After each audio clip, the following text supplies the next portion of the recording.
وما أرسلناك إلا رحمة للعالمين۔ السلام علیکم ورحمۃ اللہ وبرکاتہ۔ کیا حال ہے آپ سب کے؟ ہماری دعا ہے اللہ سبحانہ و تعالی آپ کو ہمیشہ ہنستا اور مسکراتا رکھے، آمین۔ ہم آپ سب کو رسول اللہ صلی اللہ علیہ وسلم کی سیرت کے سفر میں خوش آمدید کہتے ہیں۔ آج انشاءاللہ ہم آپ کو بتائیں گے کہ رسول اللہ صلی اللہ علیہ وسلم کی اسلام کی دعوت پر قریش کے لوگوں کا کیا رد عمل تھا، یعنی انہوں نے کیا کیا اور پھر مشکل وقت کا آغاز ہوا۔ ہم نے نبی کریم صلی اللہ علیہ وسلم کے بارے میں یہ پڑھا ہے کہ آپ نبوت سے پہلے ایک امین اور صادق کی حیثیت سے پہچانے جاتے تھے، اور معاشرے کے افراد نے ہی نبی کریم صلی اللہ علیہ وسلم کو یہ خطاب عطا کیا کہ آپ امین بھی ہیں اور صادق بھی ہیں۔ اگر ہم قرآن مجید کا مطالعہ کریں تو قرآن مجید میں بھی نبی کریم صلی اللہ علیہ وسلم کے فضائل میں بھی بہت کچھ کہا ہے، یعنی اللہ تعالیٰ نے قرآن مجید میں اپنے کلام میں نبی کریم صلی اللہ علیہ وسلم کے فضائل بیان کیے ہیں۔ یہ ضروری ہوتے ہیں فضائل اس لیے کہ جب نبوت لوگوں کے سامنے آتی ہے تو کم سے کم لوگوں کے ذہنوں میں یہ بات بیٹھے جو شخص نبوت کا دعویٰ کر رہا ہے اس کا کردار، اس کا اخلاق، اس کی گفتگو اور پھر اس کے معاملات کس قسم کے ہیں۔ اس لیے یہ ہم دیکھتے ہیں قرآن مجید میں نبی کریم صلی اللہ علیہ وسلم کو تمام جہانوں کے لیے رحمت قرار دیا گیا ہے۔ وَمَا أَرْسَلْنَاكَ إِلَّا رَحْمَةً لِّلْعَالَمِينَ۔ آپ کے اخلاق کے بارے میں قرآن میں یہ کہا إِنَّكَ لَعَلَىٰ خُلُقٍ عَظِيمٍ کہ اللہ کے رسول صلی اللہ علیہ وسلم آپ اخلاق کی بلندیوں پر ہیں۔ پھر اسی طرح قرآن مجید میں نبی کریم صلی اللہ علیہ وسلم کے بارے میں یہ بھی بہت بڑا دعویٰ کیا، کوئی ایسی ہستی نہ تھی نہ ہوگی کہ جس کا سب سے زیادہ ذکر ہو۔ وَرَفَعْنَا لَكَ ذِكْرَكَ کہ اللہ کے رسول ہم نے آپ کا ذکر خیر بلند کر دیا ہے۔ پھر ہم یہ بھی دیکھتے ہیں کہ آپ صلی اللہ علیہ وسلم کے بارے میں قرآن مجید میں یہ بھی کہا کہ آپ امت کے ایک ایک فرد کے بارے میں بڑے خیر خواہ انسان ہیں، آپ ان کا درد اپنے دل میں رکھتے ہیں، یعنی امت کے وہ افراد جو مسلمان ہو چکے ہیں، جو نہیں ہوئے ان کے لیے بھی اللہ کے رسول صلی اللہ علیہ وسلم بڑے خیر خواہ ہیں۔ جو آپ کو برا بھلا کہتے آپ ان کے لیے دعائیں کرتے، یہ رسول اللہ صلی اللہ علیہ وسلم کا اعلیٰ اخلاق تھا، یہ رسول اللہ صلی اللہ علیہ وسلم کا اعلیٰ کردار تھا۔ جب آپ صلی اللہ علیہ وسلم نے دعویٰ کا کام شروع کیا تو وہ لوگوں کو قرآن کا پیغام دیتے تھے۔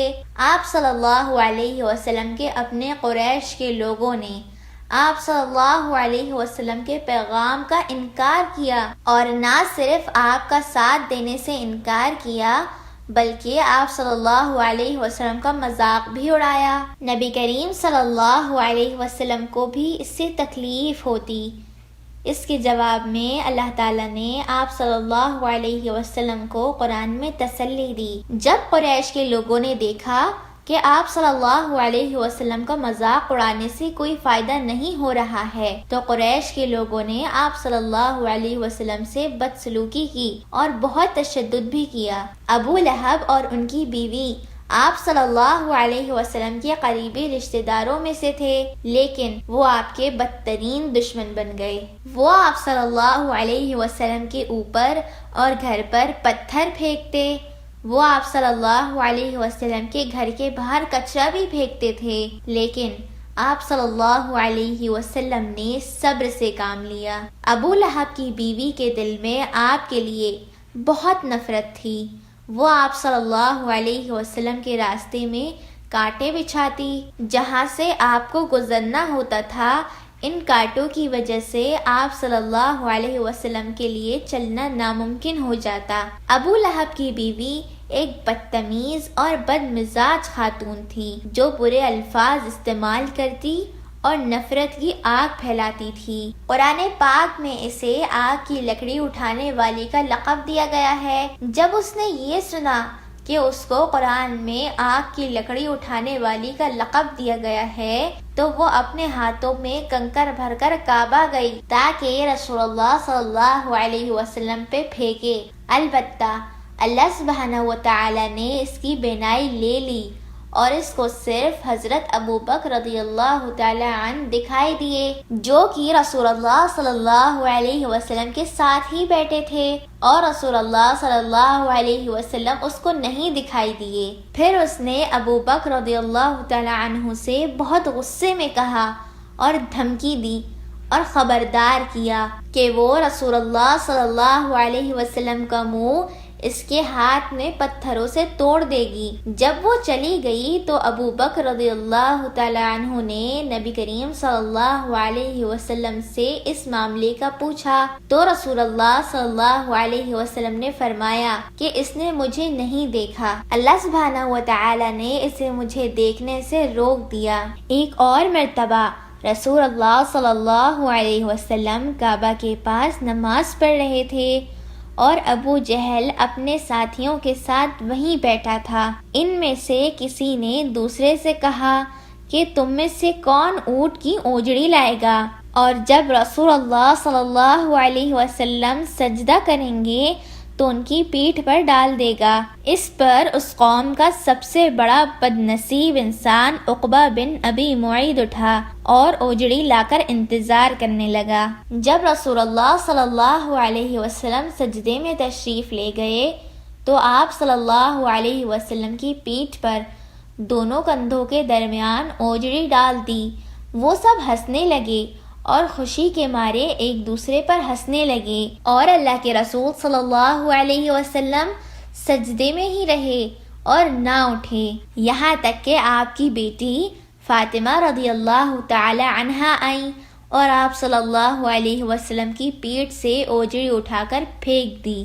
آپ صلی اللہ علیہ وسلم نے سر اٹھایا اور 3 بار فرمایا، اے اللہ تو قریش کے کافروں کو پکڑ لے، اے اللہ تو قریش کے کافروں کو پکڑ لے، اے اللہ تو قریش کے کافروں کو پکڑ لے۔ رسول اللہ صلی اللہ علیہ وسلم نے کبھی اپنی ذات کے لیے بد دعا نہیں کی بلکہ دین کے راستے میں رکاوٹ ڈالنے والوں کے لیے بد دعا کی جو دین کے دشمن بنے ہوئے تھے۔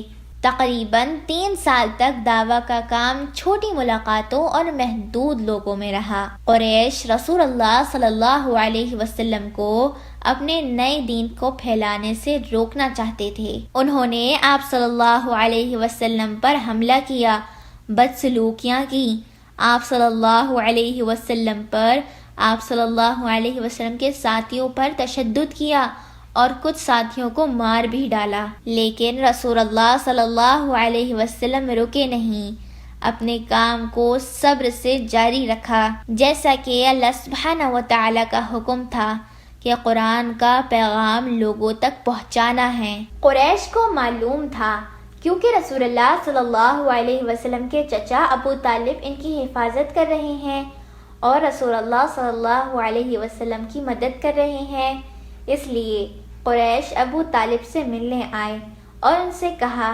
کہ وہ اپنے بھتیجے کو اسلام کو پھیلانے کے کاموں سے روکیں۔ انہوں نے کہا، ابو طالب آپ کے بھتیجے نے ہمارے خداؤں کو برا بھلا کہا ہے، ہمارے دین کی غلطیاں نکالی ہیں، مذاق اڑایا ہے، ہمیں کم عقل کہا ہے اور ہمارے باپ دادا کو گمراہ کہا ہے، لہٰذا یا تو آپ ان کو روک دیں یا ہمارے اور ان کے درمیان سے ہٹ جائیں، کیونکہ آپ بھی ہماری طرح ان سے مختلف دین پر ہیں، ہم ان کے معاملے میں آپ کے لیے بھی کافی رہیں گے۔ اس کے جواب میں ابو طالب نے نرمی سے بات کی، لیکن قریش زیادہ دیر تک صبر نہ کر سکے اور پھر ابو طالب نے رسول اللہ صلی اللہ علیہ وسلم کو اپنا یہ کام روکنے کے لیے کہا۔ رسول اللہ صلی اللہ علیہ وسلم نے فرمایا، اے چچا، اللہ کی قسم اگر یہ سورج میرے دائیں ہاتھ میں اور چاند میرے بائیں ہاتھ میں بھی لے کر رکھ دیں تب بھی میں اپنا کام نہیں چھوڑوں گا۔ اس پر ابو طالب نے متاثر ہو کر کہا، جاؤ بھتیجے جاؤ، تم وہ کام کرو جو تم کرنا چاہتے ہو، اللہ کی قسم میں تمہیں کبھی دشمنوں کے حوالے نہیں کروں گا۔ قریش ایک مرتبہ پھر ابو طالب کے پاس گئے اور اپنے ساتھ ایک نوجوان لڑکا لے کے گئے اور ابو طالب سے کہا، اے ابو طالب، ہم تمہارے لیے ایک نوجوان لڑکا لائے ہیں، اس کو تم اپنے بھتیجے کے بدلے میں بیٹا بنا کے رکھ لو اور ہم تمہارے بھتیجے کو مار ڈالیں گے اور تمہاری بھی پریشانیاں ختم کر دیں گے۔ ابو طالب نے جواب دیا، یہ تو بہت ناانصافی ہے، تم مجھے اپنا بیٹا دو کہ میں اس کو پالوں اور میں تمہیں اپنا بیٹا دوں کہ تم لوگ اس کو مار ڈالو؟ اللہ کی قسم یہ ناقابل یقین بات ہے۔ ابو طالب نے ان کی پیشکش رد کر دی اور کہا کہ جو چاہے کر لیں۔ اگلی دفعہ انشاءاللہ ہم یہ جانیں گے کہ مکہ میں اسلام کیسے پھیلا۔ اس کے لیے ہماری سیرت کی قسط کو دیکھتے اور سنتے رہیے اور اگلی قسط تک اپنا خیال رکھیے گا۔ السلام علیکم ورحمۃ اللہ وبرکاتہ۔ وما أرسلناك إلا رحمة للعالمين